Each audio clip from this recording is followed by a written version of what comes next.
แต่บ้านเฮานี่ถ้าเอาพวกต้องฮักจริงวางแต่งอย่างนี้เลยทุกคนเลยคันสิเลิกก็เลิกเลยเนาะแบบไปนั้นนี่บ่ได้เขาเลิกกันแล้วเว้าความสำเร็จจึงเขาไปกับคนอื่นได้เนาะมันเห็ดแบบนั้นเลยอันนั้นที่อันนั้นยาของตอนนั้นคือตายอันนั้นเห็ดแบบนั้นย่าเจ้ก็ไปสู้คือกันโอ้ตายเลยแล้วไปสู้ด้นบ่หรือว่าจังไดบ่ได้ด้นนะเราเองมา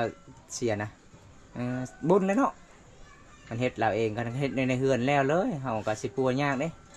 กวายตัวหนึ่งงัวตัวหนึ่งเขาจะเอามาจำจึงดีแล้วก็คำบ่ได้จำผู้นั้นตายเด้ผู้สู้กับผู้บ่าวหั่น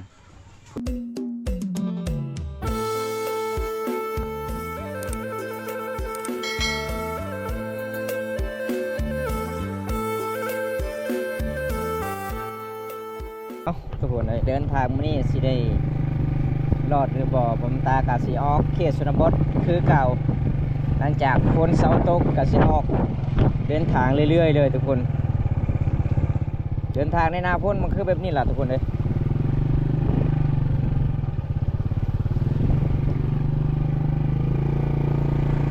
ทุกคนวันนี้ออกเขตชนบทผมตากะสิได้แวะบ้านแกงอาลองก่อนทุกคนมาเยี่ยมมายาม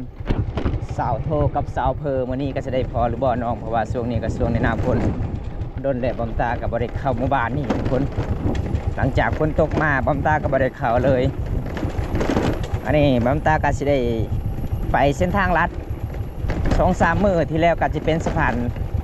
ไม้ไหลไปเบิดเลยบ่เห็นจักเสาบ่เห็นจักไม้เลยทุกคนเพราะว่าน้ำสิระนองมันโขดใหญ่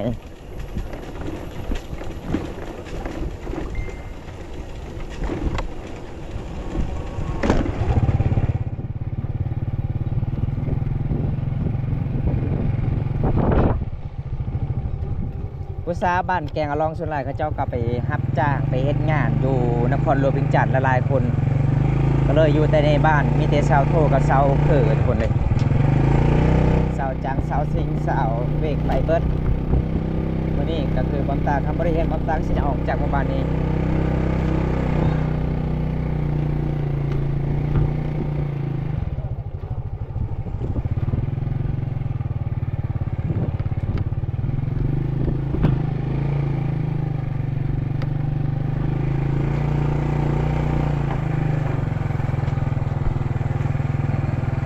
บ้านไปตักน้ำบ่มีเกิบเลยเนาะ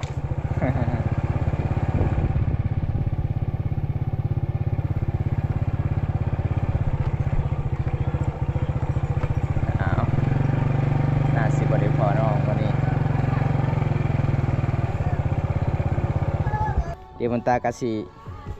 เขาไปลิ้นเฮือนน้องก่อนตอนนี้บอมตากะสิได้มาฮอดอยู่ที่เฮือนของสาวโถแล้วทุกคนเลยเพราะว่าช่วงนี้ก็ช่วงในหน้าฝนโดนแล้วบอมตากับบริเลาะเขตชนบทพี่น้องเมื่อนี้ก็แสดงออกจากบ้านต่อคือเก่าเพราะว่าเมื่อวานเมื่อคืนนี้ก็สำเร็จดำนาเมื่อนี้บอมตาก็แสดงออกแต่หมู่บ้านบอมตาแล้วก็เลาะชนบทเที่ยวชนบทในเขตชนบทเทศบาลเมืองน้องบ้านเฮาทุกคนเลยอันนี้ก็คือเป็นเรือนของสาวโถเลยเดี๋ยวบอมตาก็สิพาทุกคนไปรับชมไปเยี่ยมไปยามน้องสาวเพิ่นก่อนทุกคนเลยบันไดน้องนี่คันอีกยัง3 ปีกะยุบขึ้นบ่ได้เลยพี่น้องเลยโอ้น้องสาวเพื่อนหากะนึ่งข่าวเลยทุกคนในบรรยากาศยามแรงเมื่อนี้กะบำตาก็แสดงไปเยี่ยมไปยามน้องสาวเพื่อนก่อนเพราะว่ามี FC หลายๆคนก็คิดฮอดเลยโอ้ก็เลยคิดว่าจะกินเบียร์กินนี่ย่างอยู่เฮือนได้หัวบ่ใช่ป่ะสิบหัวบ่ไปกวนอะไรยังมึงสิปนนะยังบ่ไปคอยว่าอยากไปอยู่เมื่อนั้นแต่คอยขาเบียกดำหน้าไทยหน้าหางหมู่บ้านนี่แล้วสาวพลก็เนาะจึงไปเนาะขันเจ้าอยากไปกวดทุกคนเลยหมดเลยเอาแล้วใครบ่หมดแล้วคอยบ่มีเงินในสิพาจะไปกวดอีสาวโถยซื้อยาเองเป็นยังไงหลังจากซื้อยาแล้วดีบ่กินยาหักประสาทโอ้ข่อยติดภารกิจลายเลยช่วงนี้หากเมื่อวานนี้สำเร็จดำนาระโดยโดยอีกเอาคนวานหนึ่งข่าวอีกได้ทุกคน อ่าโดนแล้วบ่ได้ไปยิงไปยามเกือบเป็น2 อาทิตย์เลยทุกคนเลยหลังจากที่น้องมาแต่พูนบ้านสะบึไปเฮือนเอ่ยเพิ่นไปเอามักแตงนี่พ่อแม่ไปใช้คือบ่เห็นอยู่เพิ่น ไปชวนเมื่อได้สะพานจะไปนะบ่เห็นแล้ว เมื่อวานนี่ เมื่อวานนี่มียังเจ้าคือบ่ได้ถ่ายให้อายเบิ่ง เขาก็ไม่ได้ไปถ่ายคือกันเวลาเขาไป เออเห็นก็ห้องแซวว่าไปแล้วไปแล้ว กินฮอดแล้วเนาะเคยไต่ไปอาบน้ำเด้เคยการไปมาเอาปีหน้าเขาบอกว่าเขาสิเฮ็ดต่ออีกเด้เขาบอกนะ แต่บ่มีไม้แล้วบ้านเฮามันอึดคือกันแล้วตัดไม้ตลอด ส่วนหลายก็เฮ็ดสวนมันสำปะหลังเฮาก็สิเฮ็ดสะพานมันก็สิยากทุกคนเลย ไอเมื่อแต่บ้านใด ถ้าก็มาแต่บ้านก็ออกมาแต่บ้าน ไอเมื่อแต่บ้านเชิง บ่อายไปบ่ได้น้ำมันใหญ่กล้วยสลอยใหญ่ไปบ่ได้เซละนองก็ใหญ่มี FC หลายๆคนว่าหยังเสาโทคือบ่ได้ออกคลิปเบาบนตาเลยช่วงนี้ เลยค่อยกลับไปยิ้มพยายามให้ไปตามติดวิถีชีวิตเจ้า แสดงว่าอยู่บ้านเจ้านี่มีที่เจ้าก็ชอบเพิ่นเนาะอยู่บ้านเนาะไปยังได้บ่าวดงสวรรค์กลับมาเลย กลับแล้ว โอ้ใช่บ่าเฮ็ดงานเงินเดือนดี เมื่อวานฮะก็กลับไปยังบ่ได้เงินซ้ำยังบ่ได้เงินเดือนฮะก็ให้เมียเราโอนให้เวลาเขาสิกลับมัน โอ้เวลากลับขอเงินเมียอีกแต่บ้านนี่ ให้เขาโอนให้ค่าจ้างรถ แสดงว่าบ่ได้ไปเฮ็ดเวียกอันนั้นนะ ตั้งไปเบิ่งนครหลวงเนาะ แล้วว่าเมื่อเอาเงินเดือนหันเดือน8วันที่15บ่แล้ววันที่15 เงินเดือนออกแล้วบ่นะเอาเป็นหยังเคยลาวเมื่อใบแท้คิดฮอดเมียบ่ โอ้กัน อ๋อย านเมียเราขอบลูก เออเกิดลูกใหม่แล้วเอ้าตอนนั้นก็เกิดแล้วได้ตอนนั้นบ่แม่น ตอนนั้นหันฮะก็ประมาณ7 เดือนบ่ 7 เดือน เกิดอีกอีนี่นะ อืม พาทุกคนเลย ก็ได้ ได้อีก2-3มื้อในโลดป้ามันแปลกเด้อทุกคนเลย ทีมงานเบาตาเบาดงสวรรค์เข้าหมองกอง ได้ลูก7 เดือนคนหนึ่ง7 เดือนคนหนึ่งลูกหลาวหลายเนาะจักคนเลยลูกหลาวนี่ 4 คนโอ้มันแปลกตอนไปแรกๆตอนนั่งกับลูกเรามันเป็นลูกเราเมียเราก็ได้เกิดลูกอีกแล้วมาคนนี้ก็เกิดอีก เกิดหากระเฮ็ดอื่นหน่อยเลยนี่ เอออ้าวบ่าวดงสวรรค์เพชรงานแต่ดนเลยได้คือมาเมียลาวก็ได้ลูกใหม่อีกนะได้ลูกน้ำไผ่ ได้ลูกล่าไล่แต่ว่าได้ลูกตั้งแต่เรายังไม่ได้ไปซ้ำ ขอละคือว่าได้ลูกลมพัดลม เป็นแปลกทุกคนเลย ได้ลูกแล้วคนนึงหันแล้วก็ลืม เราไปบัดนี้ ลืมสักยาคุ้ม ก็เลยเขาแต่งได้ลูกเลย 7 เดือนซื่อๆเนาะแสดงว่าลูกน้อยนั่นก็ยังบ่ปะนมเด้ ยัง คันปีหนึ่งใครนี่7 เดือนป้าทุกคนโอ้แปลกเลยโอ้ว่าจะเอาลูกลายนี่สิเอาเงินมาที่ไสสิซื้อนมเนาะเพื่อนสิอยู่กับมีได้ลาวนะ ลูกเราก็ยังบ่ได้ย่างนะยังบ่เป็นนะ ขนาดนั่งก็บ่เป็น ปี มันบ่ฮอดปีเด้ นั่งแล้วนะ นั่งแล้ว แต่ว่ายังบ่ฮอดปีได้ โอ้ ย่างบ่ได้ เอาบ่าวด่างบ่าวดงสวัสดิ์นี่มีแต่เอาลูกได้ หาเงินหาคำบ่อยากไปหา7 เดือนเอาอีก7 เดือนเอาอีกโอ้แสดงว่าบ่ฮอดปีเลยทุกคนคันปีลูกใครแน่นี่7 เดือนลูกหนึ่ง ลูกผู้ชายแล้วบ่ลูก ปีหนึ่งได้สองลูกผู้หญิง ผู้หญิงแสดงว่าก็คือเจ้าเบ้าเนาะปีหนึ่งได้2 ลูกเนาะเจ้าปีหน้าเจ้ากันนางคันเอาผัวเจ้าก็เอาคือกันเนาะแบบนั้นเด้อไหวอยู่บ่ แรงบ่ไหว เรื่องบ่ไหวเนาะเงินเดือนก็บ่มีเด้ สิไปหาเงินไปใส่ แม่น มันยาก ลูกบางคนก็แอลอยากกินนมบางคนก็แอลอยากกินเป๊ปซี่บางคนก็แอลกินตำหวานโอ้ย อยากได้เชื่อแน่ อยากได้เชื่ออยากได้เกิบเอ้าได้รถได้มือถือ บ่มีเงินซื้อให้ บ่มีเงินสิให้แบบเฮาชนบทหาเงินหาคำบ่เป็นทุกคนเลยหนึ่งมาเคยชนบทเฮาส่วนหลายเฮ็ดแต่ให้คันบอมตาคันได้เมียนี่ได้ลูกเอาแต่2 คนบ่เอาหลายคันเอาหลายนี่เท่าไหวดิเมียเด้ เมียในเวียกหนักเนาะสาวโทเนาะบ้านเฮานี่ผู้หญิงนี่เฮ็ดเวียกหนักเด้คำผู้ชายนี่ธรรมดาเวียกนะตอนแรงกับวีผมเลยแหละให้ผู้สาวหมักเด้เหลับมือหวาน คันเจ้าเอาผัวมาน่ะเจ้าก็แต่งตัวให้งามๆเหมือนกันบ่หรือว่าให้ติผัวแต่งตัว สามีก็แต่งตัวคือกัน อย่างงามเหมือนกันเนาะเอ้าสิมันว่าเจ้าแต่งตัวงามๆจังหน่อยก็ผัวเว้าเด้ว่าสาวโทจังหน่อยสิหลายใจอีกสิเป็นชู้อีก ก็บ่ได้ไปใช้มีแต่อยู่ในบ้าน เอาเจ้าไปเห็นบอกข่าวในบ้านเฮาผู้หนึ่งหันเป็นคนกะมุผู้หนึ่งเป็นคนลาวเป็นเสี่ยวกันคอยเชื่อเจ้าเด้เอ้ยเสี่ยวอ่ะแม่เสี่ยวสุดท้ายมักกันเฮ็ดงานก็เฮ็ดงานนำกันเป็นงานส่วนกล้วยเจ้าเบิ่งบอกข่าวนะมันแปลกได้ย้อนแต่งตัวงามมันแหละ แต่งตัวงามก็อยู่ในบ้าน แต่งตัวงามแล้วอยากได้เมียเสี่ยวอีกโอ้บ่ได้เด้อทุกคนเลย สุดท้ายเขาจะจับทันหมดเด้ผัวผู้นั้นก็ได้จับเมียบัดเมียได้จับผัวเขามัดนำกันเลยพอดีผัวผู้นั้นกับปะเมียพอดีเมียผู้นั้นกับปะผัวโอ้อยู่นำกันเพศงานนำกันอยู่ส่วนกล้วยมักฮักกันเขาไปเฮ็ดเวียเขาบ่ได้เฮ็ดเวียไงมีแต่อยู่เพื่อน บ่แม่นเด้อันนี้ตั้งเขามักฮักกันอยู่ห้องน้ำเด้เขาเฮ็ดแบบเขาไปเฮ็ดส่วนกล้วยเด้เฮ็ดงานจีนหั่น นั่นเป็นคนลาวคนละทางบ่เฮ็ดนะครับ บ่ได้เนาะบ้านเฮาเนาะ ที่ได้ คันเฮ็ดในนั้นสิว่าเฮ็ดปึ๊บมือมือเฮ็ดแล้วเนาะอ๋อโอ้ทุกคนบางตาเห็นข่าวจนตกใจทุกคนเลยไปลักเอาเมียเสี่ยว คนหนึงเสี่ยวลาวเทิงกะมุคนหนึงเป็นคนลาวลุ่มทุกคน เป็นคนลาวลุ่มนั่นผู้เฒ่าดิเฒ่าผัวก็ร้อนโดนแต่ผัวเป็นผัวของผู้หญิงนั้นยังนุ่มเลยซ้ำข่อยเลยเป็นคนกะมุแต่เมียผู้นั้นก็คือเฒ่าแล้วในนั่นก่อนเขาสิมักหักกันนะเขาจนแปลกเลยผู้หญิงได้ลูก2 คนผัวกับบักละลอสุดท้ายมาเอาผู้บ่าวเฒ่า พี่น้องแบบนี้ก็มีเด้อทุกคนเลยคันบ้านเฮานี่กันเฮ็ดนั่นบ่ได้เนาะ ที่ได้เฮ็ด เป็นที่ทุกคนเลย แล้วก็มีพ่อมีแม่แน่บ่สบายคันเฮ็ด แม่ต้องเฮาเสียควายเลยเนาะแล้วก็มาจำอีกเด้ประเพณีบ้านเฮาทุกคน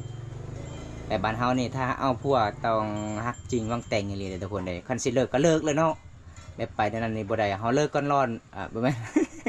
เฮาเลิกกันแล้วเว้าความสำเร็จจึงเฮาไปกับคนอื่นได้เนาะโอ้ไปลินไป นั่นเฮ็ดแบบนั้นเลยอันนั้นที่อันนั้นยาของตอนนั้นคือตายหั่นนั่นเฮ็ดแบบนั้น ย่าเจ้าก็ไปสู้คือกันโอ้ ตายเลย แล้วไปสู้ด้นบ่หรือว่าจังได บ่ได้โดนนะ เราเองบ่เสียนะบุญเลยเนาะ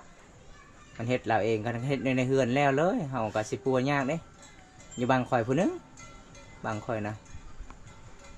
แฟนเก่าเด้ แล้วก็เมียผู้นั้นก็ไปกับกูตั้งท้องกับประมาณ8 เดือนนี่แหละยังโทรหาแฟนเก่าให้มาหาสุดท้ายผัวจับได้ไล่ทันยังเอาเซอร์ได้บ่นั้นเด้โอ้ยพี่น้องเอ้ยแบบนี้ก็มีทุกคนแล้วก็เสียมีควายตัวหนึ่งงัวตัวหนึ่งเขาจะเอามาจำจึงดีแล้วก็คำบ่ได้จำผู้นั้นตายเลยผู้สู้กับผู้บ่าวหันผู้ยิงหันเกือบสิตายลุกกับบ่ไหวอันนี้เป็นเรื่องจริงเลยทุกคนของตามเสือชุมเผ่ามังกรบ้านเฮาถ้าเขาเอาพัวนี่ไปสู่ผู้บ่าวบ่ได้เนาะเวลาเฮาไปเฮ็ดงานดองยังเฮาก็กินแบบนี้แต่ผู้หญิงเนาะกินได้เนาะแบบเฮากินกับผู้บ่าวผู้สาวแบบหยอกกันกอดกันมันบ่ได้ทุกคนเลยเป็นความเชื่อว่าประเพณีเบิ่นเฮาก็ปะบ่ได้พี่น้องเฮาเฮ็ดผิดสิ่งที่บ่ดีก็คือมันเฮ็ดอีหลีเลยทุกคนตอนนี้น้องสาวเพิ่นก็จะได้ช่วยข่าวเด้อทุกคนเลยมันก็สิสุกแล้วง่ายๆเนาะจะนึ่งข่าวน้องสะโทเนาะ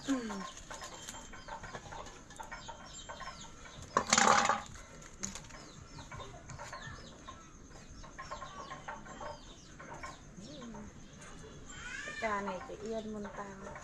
คันใส่หวดใส่มวยมันก็ยากบ่เจ้าก็ซักคือกันได้หมุ่งเจ้านี่ได้ สักตลอดนะแต่ว่าเวลาเขาดึงเขาหันแล้วมันเป็นสีดำคิดว่าเจ้าบ่ได้ซักโอ้ยบ่ได้เด้ซะโธ่เอ้ย คันแขกเฮ็ดนี่แขกว่าโอ้ยเคยบ่กล้ากินแล้วคันเฮาเคยเฮ็ดนี่เฮาฮู้อยู่ขนาดใส่หวดใส่หยังก็ยังดำเวลานึ่งเขานี่นั่นเนาะเอาสูตรเพิ่นข้าวนาข้าวซื้อนี่เนาะมันข้าวเจ้าเฮ็ดเองนี่มันข้าวเฮ็ดเองมันข้าวนาเฮ็ดเองปลูกเองทุกคนอันนี้เป็นข้าวที่เขาเจ้าซื้อมาแต่หานเด้ว่าเฮือนน้องก็มีหน้าแต่บ่มีรถสิไถ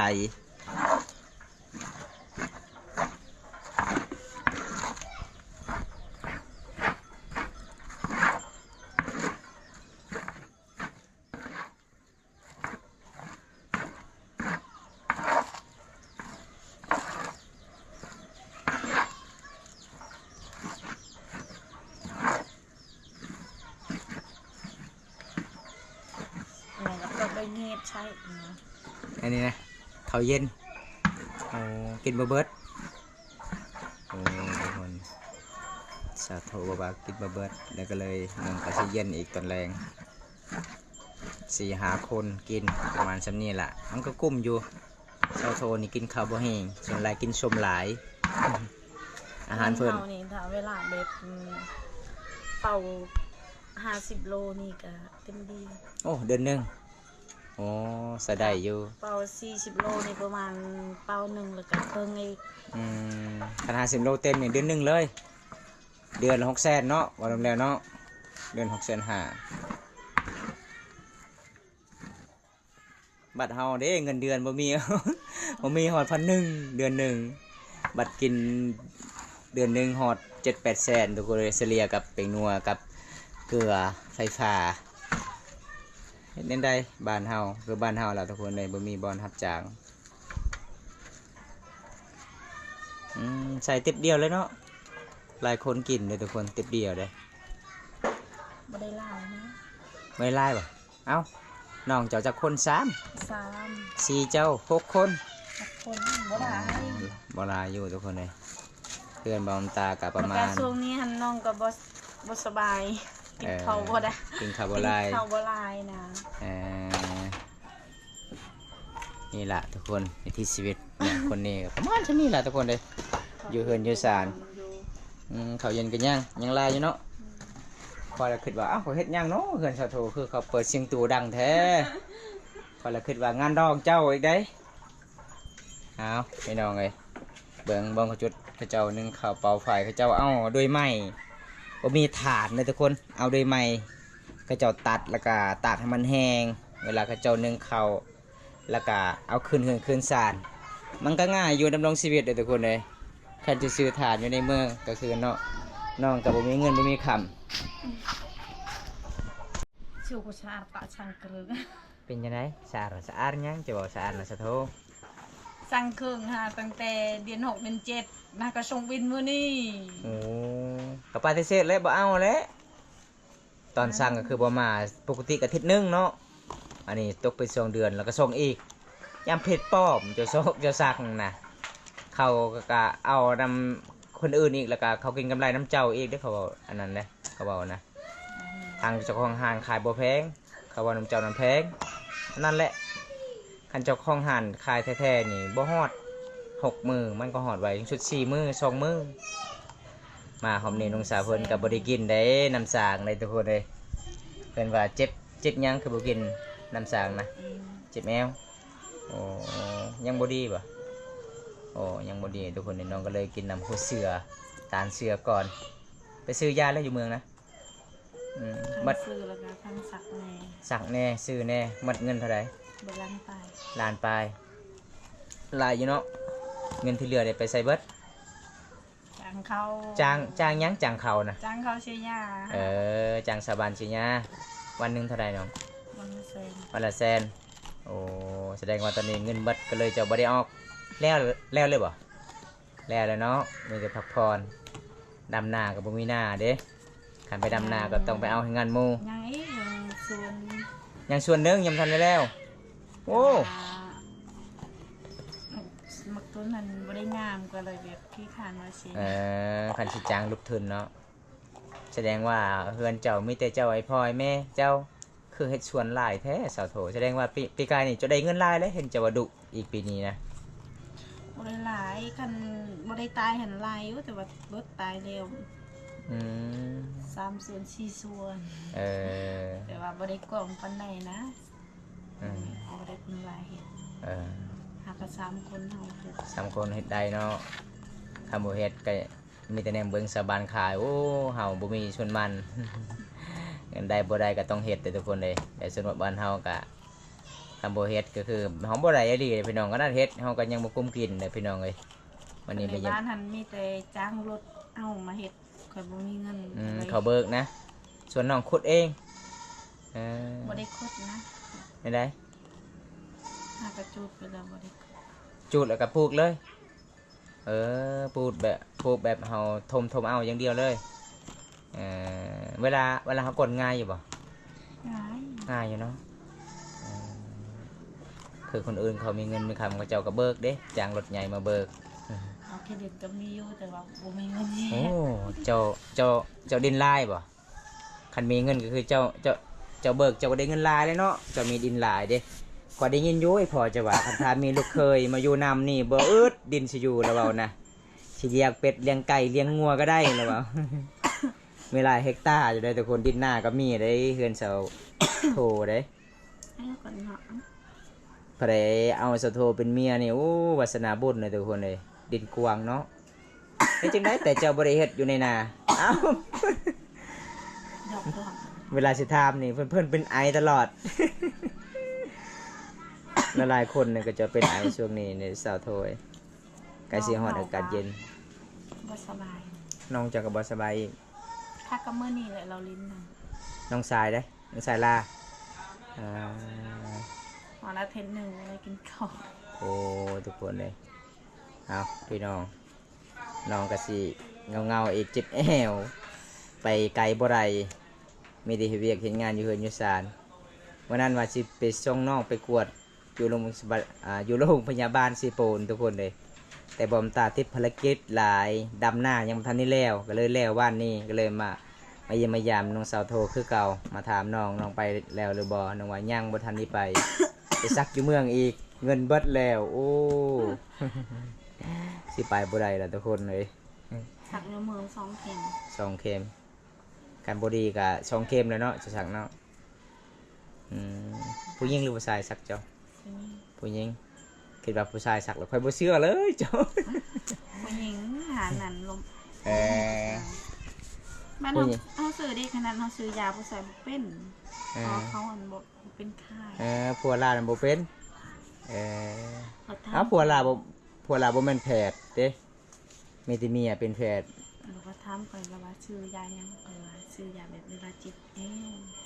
ยาในมะ ชื่อยาเวลาเจ็บแอว ชื่อยาแบบชื่อยาเฮาเวลาแบบเราว่าเจ็บยังเฮาว่าเจ็บเอวแล้วก็แบบยานมันเปลี่ยนในมะขลังก็เลยอยากกินยามาล้าง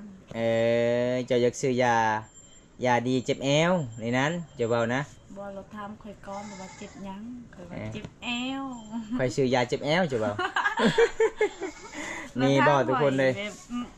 เราว่าอันเจ้าซื้อยายังค่อยว่าแบบเวลาเฮาเจ็บเอวหั่นนะแบบเฮาซื้อยาแบบสิ้นล้างในมะขลังยานมะขลังเปลี่ยนก็เลยอยากซื้อยามากิน แล้วก็สักแน่ แล้วว่าตาก่อนเด้อเฮาบ่เป็น แล้วบ่เป็นแล้วเจ้าบอกว่าซื้อยาเจ็บแอว ยายังเขาบ่ คัน เป็นนะ คันเจ้าไปซื้อยาจะหอมหน้าเจ้าทาวนี้ยาดีลดไข้เด้อยาดีเจ็บแควในนั้นเขาบอกยาดีเจ็บแอวไผสิเว้าซื้อยาเจ็บแอวมันบ่มีเขาบ่ฮู้สิขาย เอาแต่ก่อนเราก็ถามข่อยเราว่าเจ็บยังข่อยว่าเจ็บเอว เจ็บแอวเจ้าก็บอกว่าข่อยอยากซื้อยาเจ็บแอวในนั้น ให้มัน แล้วว่า หายได้ข่อยว่า แล้วว่าบ่ฮู้แล้วว่านะ เป็นยาจังได๋เราก็บ่ฮู้นะ ขนาดเราว่าอันมีแต่ยาปลาแล้วก็ยาแบบเจ็บนั่นเจ็บนี่แล้วว่าบ่ฮู้ เอา บ่ขายให้ แม่นเคสนวดบ้านเฮานี่ส่วนหลายเขาเจ้าเว้าบ่ถูกเลย บางคนก็เจ็บหัวนี่ปะข่อยเจ็บหัวมานี่ปะไปซื้อยาก่อน ซื้อยาแล้วก็ถามได้แม่ค้าว่าซื้อยาแน่ยาหยังยาเจ็บหัวบ่ได้ซื้อได้ยาดีหัวเด้ยาดีเจ็บหัว cứ ơi cứ sạc loạt có lê là bát à Nhá. bát riêng ơi ยังไอ้แม่จะว่านะอย่าพรลำวงเปิดตู้ มาแต่ไซนี่นะ มันไม่อาหารอาหารทำไม บ่มีอาหารไปหาหน่อไม้เพิ่นว่าทุกคนเลย ไม่อาหารกินอาหารทำไม เออลูกสาวเพิ่นก็อยู่เฮือนอยู่ศาลเอาพี่น้อง เจ้าตกวันไหนเอ้ย กินแล้วไม่เท่ากินอิ่มแล้ว nhiều à กะรักนั่นเลย เพราะว่าน้องก็สิได้ไปกวดอยู่โรงพยาบาลสิโปนทุกคนเลยมีเงินหอมนางก่อนเนาะจึงไปเนาะเดี๋ยวข่อยก็สิไปส่งข่อยว่างแล้วตอนนี้นะ mình Cái người cứ- xài đi. ก็คือไอ้บอกเองเดี๋ยวสาโทคันว่างคือแบบนี้ได้ว่างคันพ้นตกกับไปบ่ได้ได้แต่นี่หาสิโปนมันกันแห้งเป็นไข่อีกก่อนสิโปน คันพ้นสตกเดี๋ยวอ่านก็จะไปส่งแป๊บเดียวมันก็ได้หอดอยู่เมืองสิโปนทุกคนเลยเคยไปบ่สิโปน Khơi, แสดงก็เคยปะ bốc khơi บ่เคยไป khơi bay tay sơ pô ha có bay xài đập phần tao จากเทื่อจะไปสิโปนนะ xuống